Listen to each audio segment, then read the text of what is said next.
L'onction de David représente un ensemble fort complexe. Nombreux sont ceux qui se trouvent associés à lui en raison de son onction et dont le ministère dépend en quelque sorte du sien, de celui qu'il doit à son onction. Mais leur activité à tous se justifie en dernière analyse par un seul et même objectif. De même pour nous, l'onction individuelle que nous recevons en Christ n'a pas pour but de faire de nous des êtres ayant leur existence propre et leur fin en eux-mêmes. Le vrai but de l'onction individuelle, c'est que le témoignage de Jésus puisse s'exprimer dans sa plénitude, grâce à l'apport personnel de chaque membre. C'est l'ensemble du témoignage, encore une fois, que Dieu a en vue. Dans tout l'Ancien Testament, il n'y a rien, à mes yeux, qui mette en évidence le but de l'onction dans toute son ampleur, comme la vie de David. Il y a certes d'autres images de l'onction très belles, mais quand on arrive à la fin de la vie de David, la maison de Dieu est là, devant vous, dans une magnificence, un éclat, une grandeur, une plénitude, une perfection, une gloire qu'on ne retrouve nulle part dans l'Ancienne Alliance. Plus tard, quand on voudra parler de la gloire d'Israël à son apogée, c'est toujours à cette période-là qu'on fera allusion.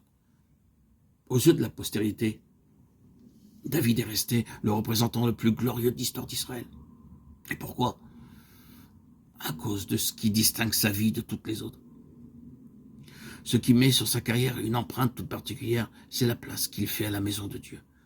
C'est son souci de l'avoir mise sur pied d'une façon qui soit absolument conforme à la pensée divine. Ce qu'il veut, c'est voir l'arche du témoignage parvenir enfin à sa destination définitive, à son lieu de repos.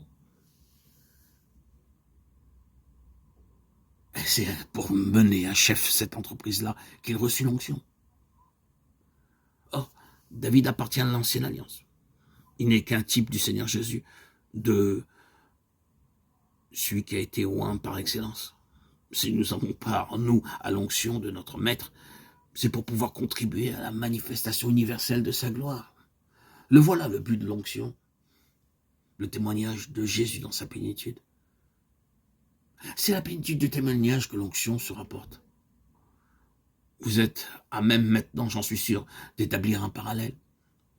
Au moins jusqu'à un certain point entre les conditions spirituelles qui prévalent actuellement au sein du peuple de Dieu et celles qui prévalaient à l'époque d'Élie.